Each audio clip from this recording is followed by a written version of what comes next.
And hello everyone. Today we are going to discuss about diversity in organizations.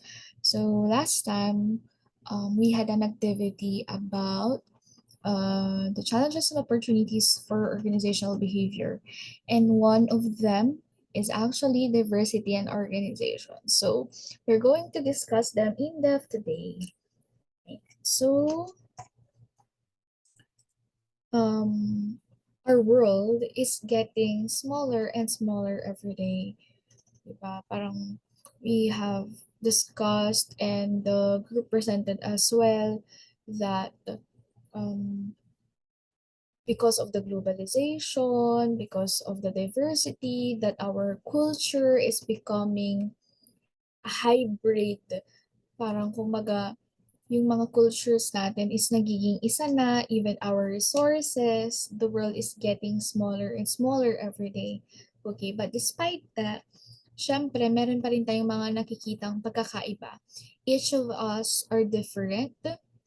Like, in the workplace, you will encounter different people with different backgrounds, different personalities, different cultures, different ethnicities. Ayan. And as managers, you have to deal with them. How do you respond to them despite these differences? Sabi nga natin, because of individual differences, people or employees react differently to empowerment. They react differently to rewards. They react differently to rules, to changes, etc. Okay? So first, we discuss what is the meaning of diversity.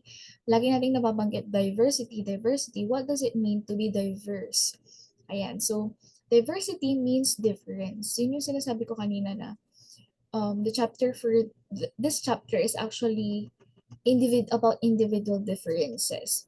So this refers to the variety of observable and unobservable similarities and differences among people, such as race, gender, age, and etc. So, yan yung mga common. Pero what we don't know is we are different inside, di ba? Yung mga hindi natin na-observe. So in an employment context, it means ensuring that organizations recruit and retain the best person from the widest possible talent base, regardless of gender, sexual orientation, age, race, religion, or disability. So, in our forum discussions, one of the questions there is, I think about the beneficial effects of having a diverse workplace or diverse employees. So makikita niyo later on that diversity is both a challenge.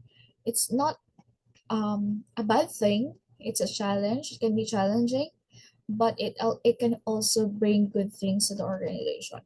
It also means that organizations should recognize different approaches uh, that organizations should recognize different approaches are required for different people who have different needs and expectations. So, ito na yung sinasabi ko na it's very, very hard to manage an organization since kahit same sila ng pinanggalingan, same gender, iba-iba pa rin talaga sila. Like, iba-iba yung gusto nila, iba-iba yung mga needs nila. So, you really have to deal with it.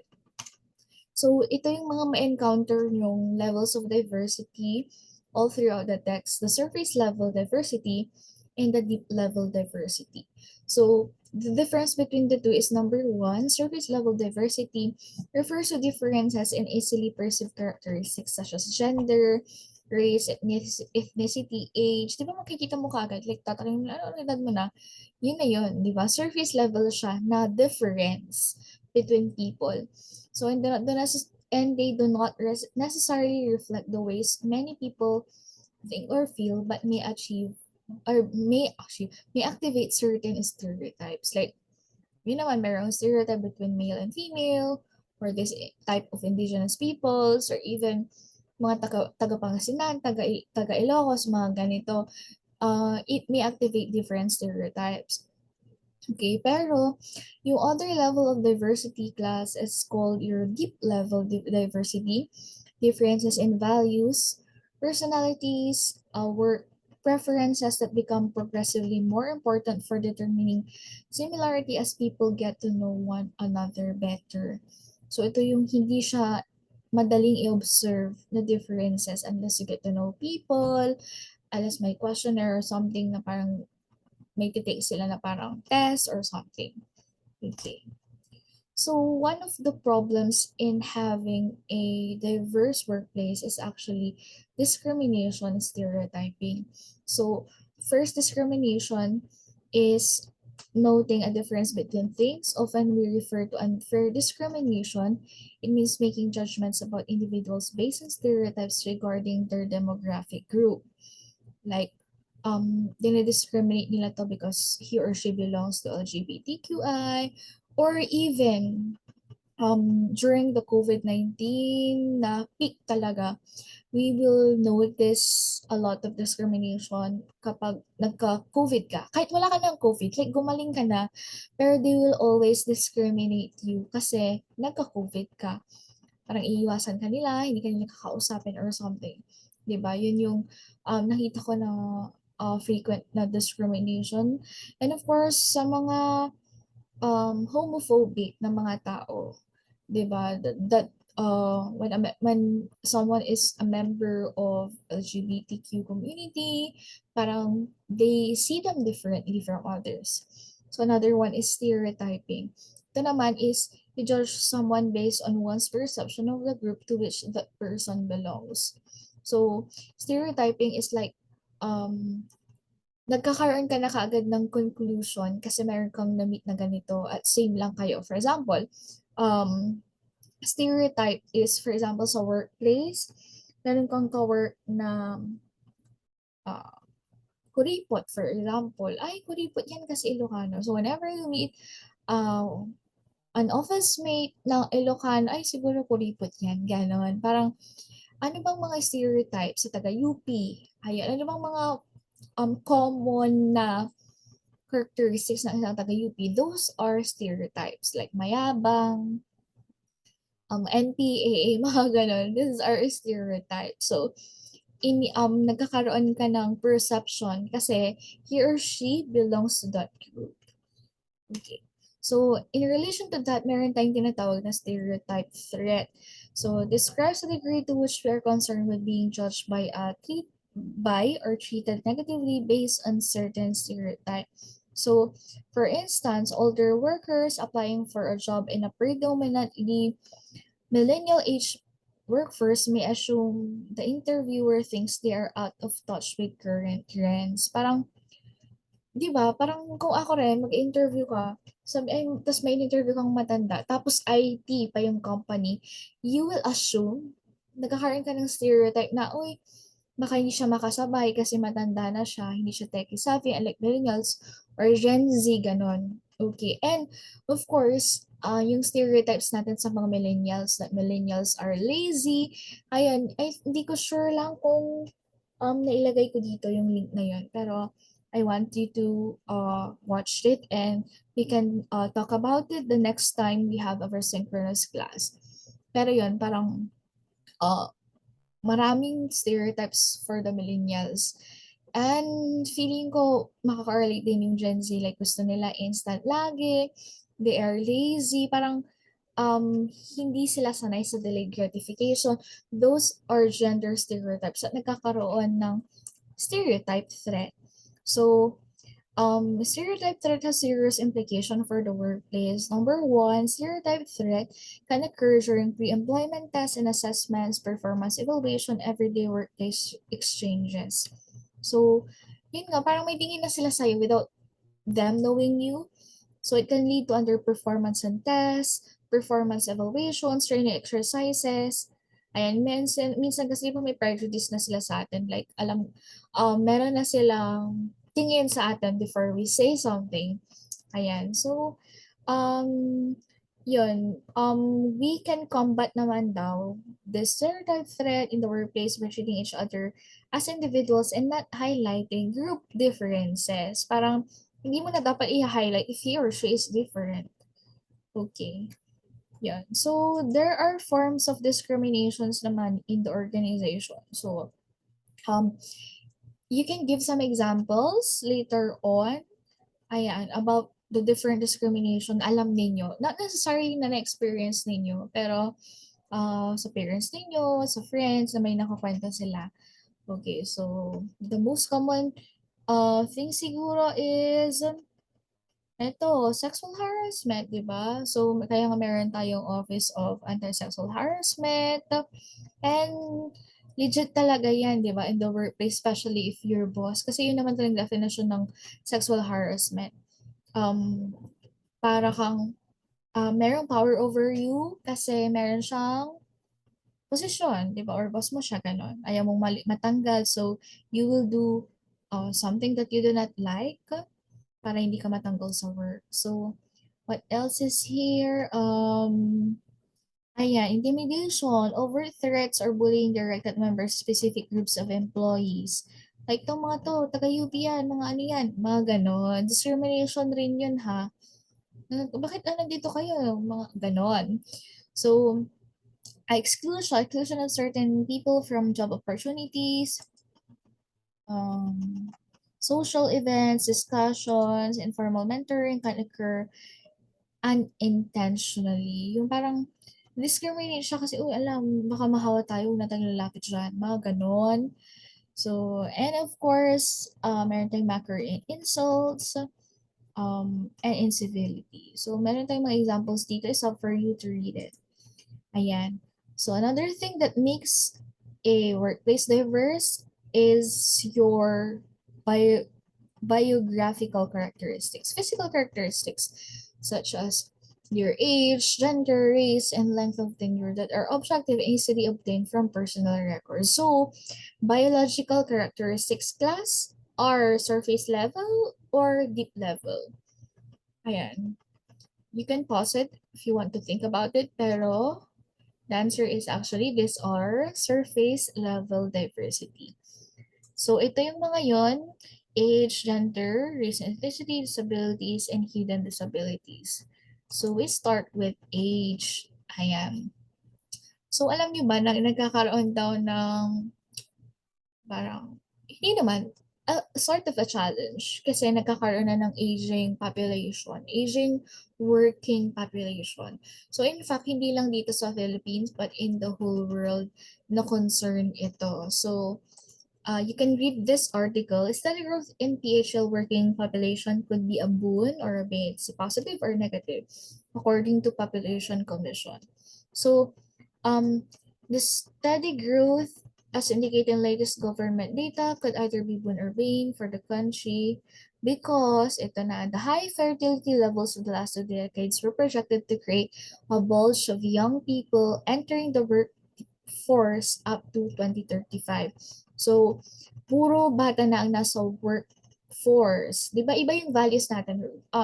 Alam niyo naman yun, iba yung values ng Gen Z, Gen Y sa baby boomers. Like sila yung mga grind culture, mga ganon. Pero tayo, work-life balance, etc. So sabi dito, this could prove to be a boon for the country if they become effective workers. Okay. Or a lost generation if they are not employed or underemployed, which will create a socioeconomic burden for a small employed population. So, data show the working age population covering 15 to 64 years old makes up 63.9 Filipinos, up from 63.9 in 2015 and 59.1% in 2000. So, yun, di ba? Nagkakaroon na ng sabi na aging working population at nag-enter na yung mga bagong generations na marami namang positive pero marami nga kasi talagang stereotypes for our generation.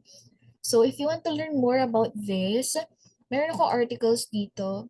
I'm gonna send this to you.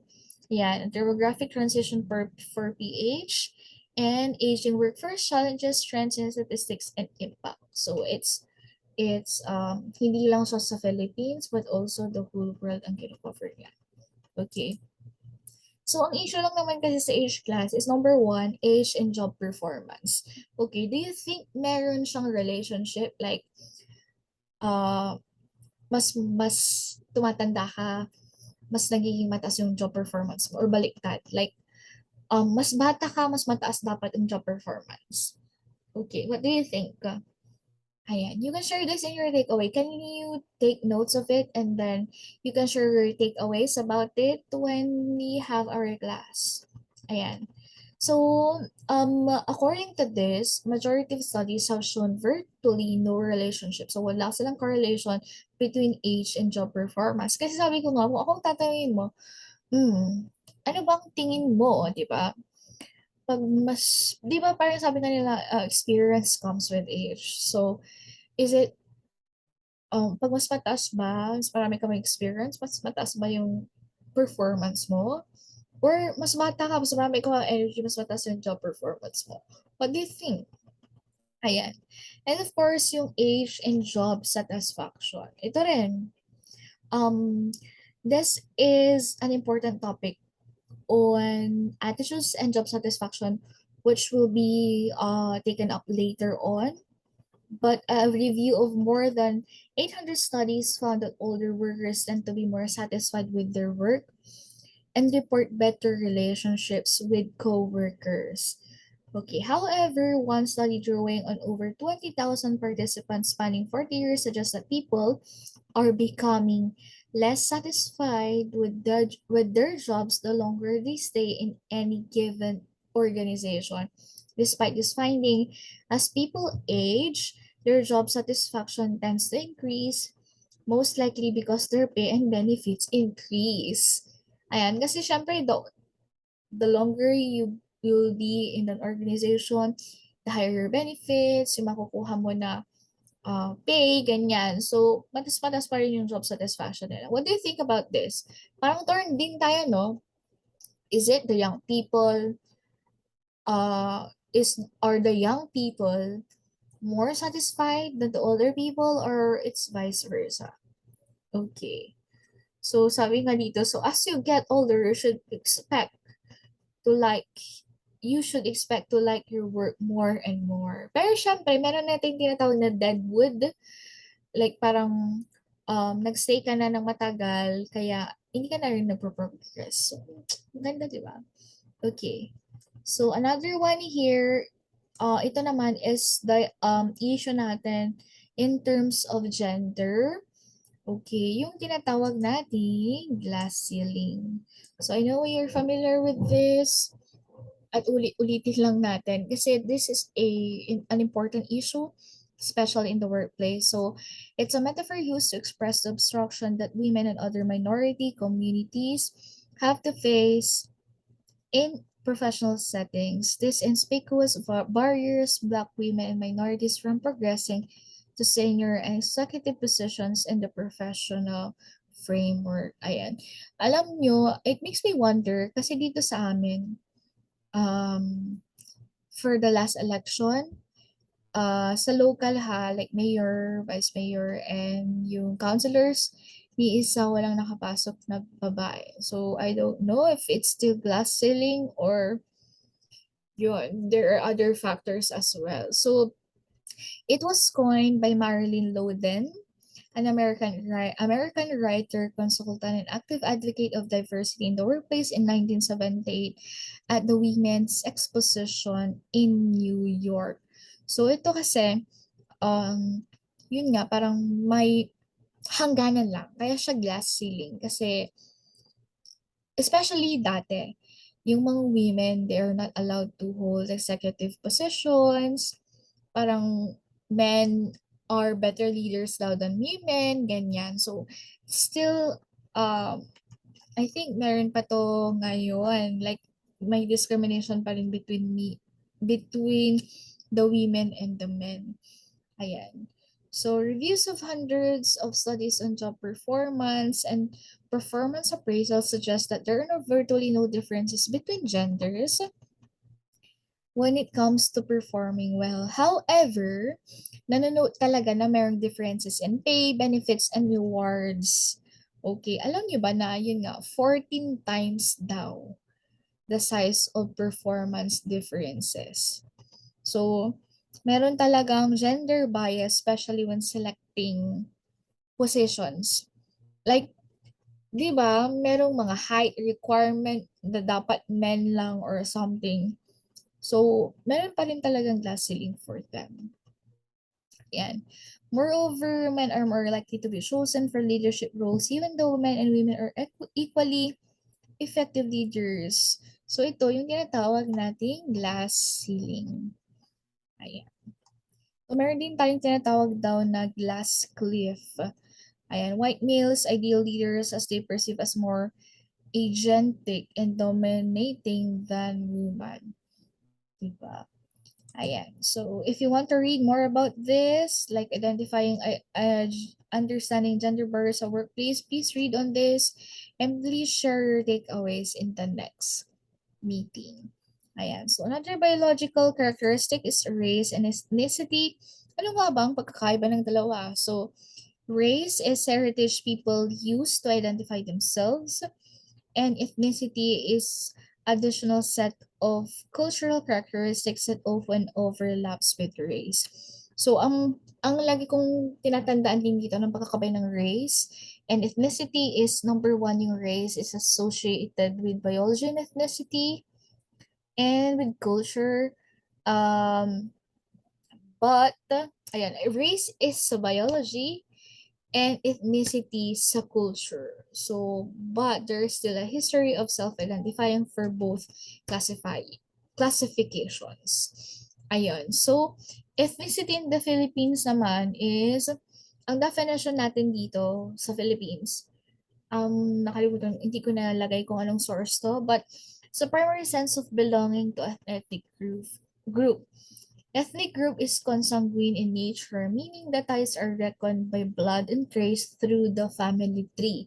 So, ibig sabihin, yung root mo, it's your ethnicity in the Philippines. So, this refers to the household member's identity by blood and not by choice, nor by adoption or confirmation for any ethnic group, primarily the indigenous people. So, um, yun, may mga tinatanong ako na anong ethnicity mo, etc. May mga Itawis, Ilocano, Pangasinense. Yun, so ibig sabihin, based on their, anong tawag, ng mga kanunuluhan, it's their ethnicity. So ethnic grouping denotes genealogical and paternal lineage to any of the Philippines group of native population. For the purpose of census, ethnic grouping also includes maternal lineage.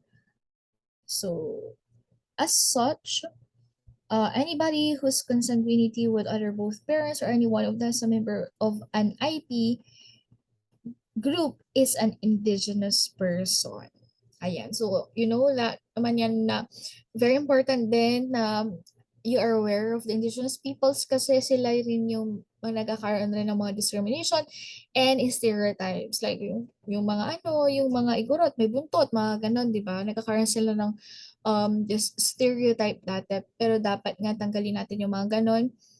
Because yung mga iba nga doon, hindi naman totoo talaga, di ba? Anyway, yun, yung, ayan, for the freshies, hindi may mga freshies dito, pero yun nga, ang, ano daw nun, kaya daw nagkaroon ng stereotype na gano'n na yung mga igorot, o is mga Cordillerans, is merong buntot. It's because of their bahag. Di ba may parang, ano yun, may parang tela, ganyan, sa likod. So, akala ng mga tao, buntot daw yun, ganun. So, yun, so another biological characteristic here is disability. So disability, alam niyo na rin kung anong ibig sabihin nun, pero meron tayong article dito na from understood.org which is all about diversity, inclusion at work, what is it and why it matters. So you can read on that as well. Okay, I wanted to emphasize to you kasi alam niyo na kung ano ibig sabihin ng disabilities, but the main point here is to never discriminate people dapat in the workplace despite their disability. So, inclusivity, sabi nga nila.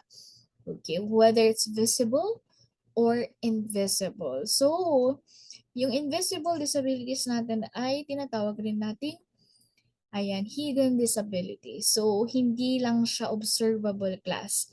At choice mo rin as an employee if i-disclose mo siya or hindi. So ito, parang ito, sensory disabilities, impaired hearing, autoimmune disorders, chronic illness, learning impairments, may dyslexia ka o sleep disorders. Ayan, itong mga to ay hidden disabilities na hindi madaling makita. Okay, unless may nakita kang medical certificate, mga ganon. Okay, so, and yun nga, unless i-disclose ng individual, hindi mo siya makikita. Okay. So, one of the researchers now suggests that disclosure helps all, the individual, others, and organizations, since it may increase the job satisfaction and well-being of the individual, help others understand and assist the individual to succeed in the workplace, and allow organization to accommodate the situation to achieve top performance. Although may mga ilan talaga na ayaw rin nilang magsabi ng tungkol sa kanilang disabilities, pero it really helps, diba? Para at least they know how to accommodate you, your benefits as well, ganun. Okay, in the Philippines, meron tayong Magna Carta for Disabled Persons. So, emphasize lang din natin na dapat, yun nga, hindi dapat sila deny sa access to opportunities for suitable employment. So, 5% of them, okay, should 5% of the organization, I think, di ba, since I came from Pangasinan State University, um, talagang ina-apply to in any government institution. Now, meron at least 5% na dapat disabled, na with disabilities or um special employees na pinapasok natin sa organization, which is good, di ba? Para at least alam natin na hindi hadlang. It's not a hindrance. Disability is not an hindrance for them to enter the workplace. Ayan. So, other differentiating characteristics is religion. You know that? Kasi, di ba, different religions have different um, characteristics or even practices. Like one of the religions, uh, they do not attend flag ceremonies, hindi sila mga pwedeng mag-pledge, they do not attend parties, ganyan. Paano ba may mas party yung organization? Mga ganon. So, pwedeng tignan niyo na ng manager. Okay, number 2 is sexual orientation and gender identity. Okay, and third is cultural identity. So, cultural identity is really related to race and ethnicity. Pero I wanted to emphasize, syempre, yung ating, yan, sexual orientation and gender identity. Ayan, so gay. So gay? Paano ba ito banggitin? So gibil, so gibil. Ayan. The shift to inclusivity and diversity in the workplace, important. So promoting, so, so, sogi. So gibil. Inclusive policies in Asian organizations and companies. So, meron articles dito that I wanted you to read also. Pero very important na meron talagang inclusivity even in the LGBTQI community. So, even, di ba, hanggang ngayon is nag-struggle pa rin tayo na the battle is still ongoing for this, na maging inclusive ang ating workday. So, this was introduced by Senator Francis N. Pangilinan. Uh, Ayan. Ano ba ang meron dito na tungkol sa workplace? Ayan. So, promote and encourage stigma on the basis of sogi view. Sogi ba? In the media and educational textbooks and other medium, inciting violence and sexual abuse against any person or group on the basis of sogi is likewise prohibited. Ayan, include them as well as disclosure of sexual orientation, the criteria for hiring. Ayan. So, ibig sabihin nito is, these are unlawful ha. For example, kapag hindi mo pwedeng ilagay sila na bawal ang mga lesbian, bawal ang mga gays or something. So, hindi sila pwede. So, very unlawful yan. So, pati yung pag-encourage mo ng stigma na, oy, ano yan, um, anti-Christ yan kasi LGBT, mga gano'n, hindi pwede. So, bawal talaga silang i-discriminate. Sobrang I really support this kasi 'Di ba? Based on experience, ang dami talagang pinagdadaanan ng mga kapatid nating gays, ganyan. Pero they are the most fun to be with. As in, at ang gagaling rin talaga nilang mag-work. Ayun. So, we are done with diversity. Pero, diversity in terms of biological characteristics um and other differentiating characteristics. But one of the most important thing that makes a worker different is his or her ability. 'Di ba? Parang alam mo talaga na magaling sa workplace mo, "Uy, ang galing talaga niyan." 'Di ba? People have differing abilities, differing competencies. Okay. So, ang ability class is the individual's capacity to perform the various tasks in a job. So, meron tayong dalawa dyan, physical abilities and intellectual abilities. So, you know naman yung physical abilities, ang lagi kong example dito is yung sa PE, during high school na merong mga yung 1 kilometer run, 100-meter dash, mga ganon. Tapos yung arm reach, mga ganon. So, these are testing your physical abilities. So, pati yung mga stamina, test of stamina, mga ganon. Okay. So, agility. Ang favorite ko nung PE ko dati is yung test of agility. Yung maglalagay ka ng bato from one place, tapos kukunin mo, tapos ilalagay mo sa kabila, tapos kukunin mo, tapos ilalagay mo sa kabila. Yung ganun, tapos pabilisan. Okay, those are physical abilities. Some of this, din dito, ayan, ay sorry, ano to, intellectual ability. Okay. Ayun. So, yun lang naman for physical ability. Another one is intellectual. Ano ba to? Nag-disarrange. Wait lang ha. So, these are the types of physical abilities. Ayan, dynamic strength, strong strength, static strength, explosive strength, which are types of strengths, and flexibility, and other factors. Yung sinasabi ko kanila, like balance.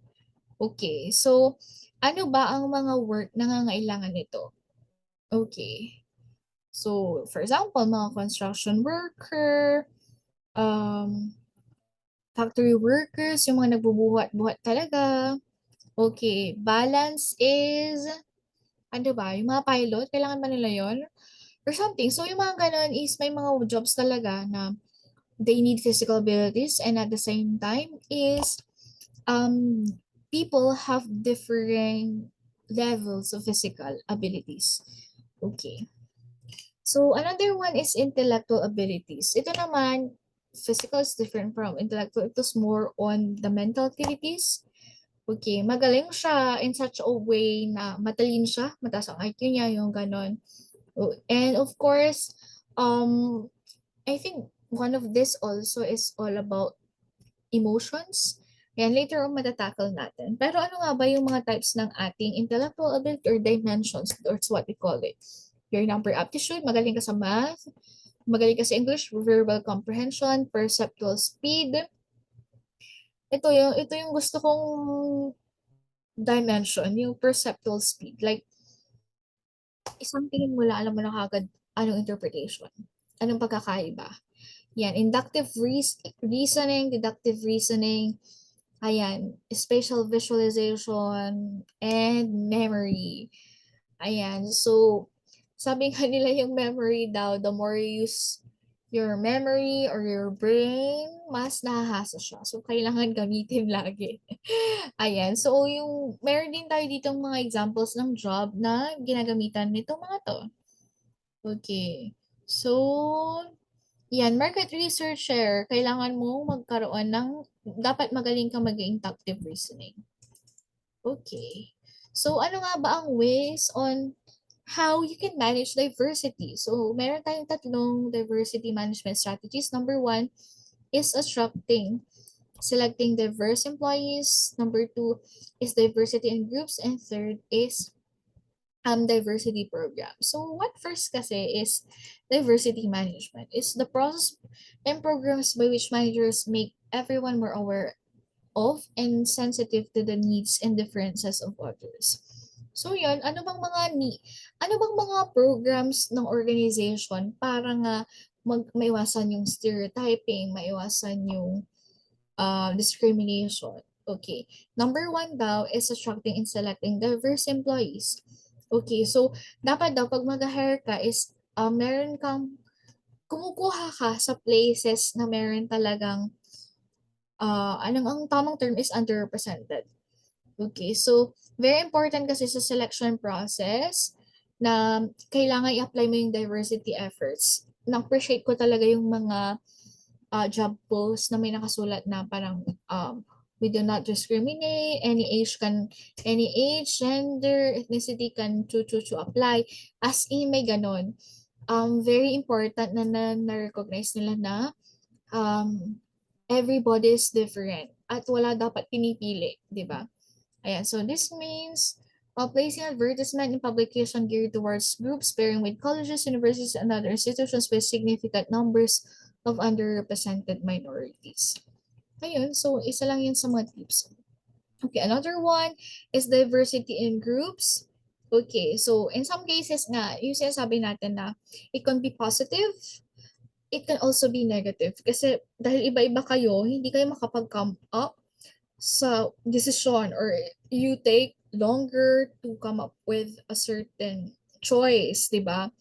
But more more often than not, diversity can facilitate performance. Since yun nga, you come from diverse cultures, diverse groups, you tend to have different ideas that you can combine to produce a better decision. Ayan. So, whether diverse or homogeneous teams are more effective depends on the characteristic of interest. Demographic diversity does not appear to help or hurt team performance in general, although racial diversity in management groups may increase organizational performance in the right conditions. So, on the other hand, teams of individuals who are highly intelligent, conscientious, interested in working team settings are more effective. So, yun. Sabi mo, nasan ba yung nakita ko? Ayun, sa Taiwan class, di ba? Yung ano nila, parang bar nila is talagang iba-iba sila ng background, iba-iba rin sila. Di ba meron hindi din sila hinar na parang foreigner doon? Yun. Ayan. So, regardless of the composition of the group, differences can be leveraged to achieve superior team performance. Employees and team leaders should look out for fault lines or divisive differences that may split a group into separate groups. So, yun, dapat alam mo kung ano yung fault lines, ano yung differences nila na makakapag pa-clash. Alam niyo yun eh, as a manager, marirecognize na ay hindi natin to pwedeng pagsamahin. Kasi pag nagsama sila, magkakaroon sila ng mag-away lang sila. Alam mo yun, may ganong characteristic. Ayan. So, syempre meron din tayong diversity programs. This is actually the last diversity management strategy. Mag-encourage ka ng diversity. Ayan. First, you teach managers about the legal framework for equal employment opportunities and encourage fair treatment. Second, they teach managers how a diverse workforce will be better able to serve a diverse market of customers and clients. Kasi syempre, even hindi lang to employees pero even your customers are really different. And third, they foster personal development practices to bring out the skills and abilities of all workers. Acknowledging how differences in perspective can be a valuable way to improve performance for everyone. Ayan. So, with all this discussion in diversity, ano naman yung ating implication for managers? Okay, start muna tayo dito sa summary. So, this chapter examines diversity from many perspectives. So, our primary focus on service level versus deep level characteristics. So, individual differences can lead to discrimination through activating stereotypes, which can lead to unfair working conditions and treatment, and possible legal ramifications for organizations and managers. So, we have also reviewed biological characteristics and abilities, and of course, we discussed how organizations, managers, employees can manage diversity. So, meron tayong tatlong diversity management. And now, the implications to managers. Number one, okay, perspective, increase awareness of stereotypes, how are they perpetuated, and how covert discrimination can manifest in organization. The worst thing that can happen is yung managers mismo ang nag-stereotype. Uy, di ba ano ka rin? Ganon. Parang pointing fingers agad na, uy, di ba ano, Ilocano ka rin or something. Meron kasi kaming dati dito na taga-UP, tas after a week, nag-resign agad. Di ba yung mga ganon na hindi dapat tayo nagkakaroon ng stereotype. Although, hindi naman talaga natin maiwasan in real life. Ayan, assess and challenge your own stereotypical beliefs. Fully evaluate accommodations a person with disabilities will need and then fine-tune the job to that person's abilities. Seek to understand, respect the unique biological characteristics, understand your organization's anti-discrimination policies thoroughly, at kung meron ba. Kasi, di ba, it's a responsibility to have it established. Ayan, strive to promote diversity in recruitment and selection practices. And last is to develop a comprehensive diversity management program that weaves diversity considerations into organizations' operations. So, meron yung orientation lagi sa organizations yung required like uh, basta God seminar, ganun.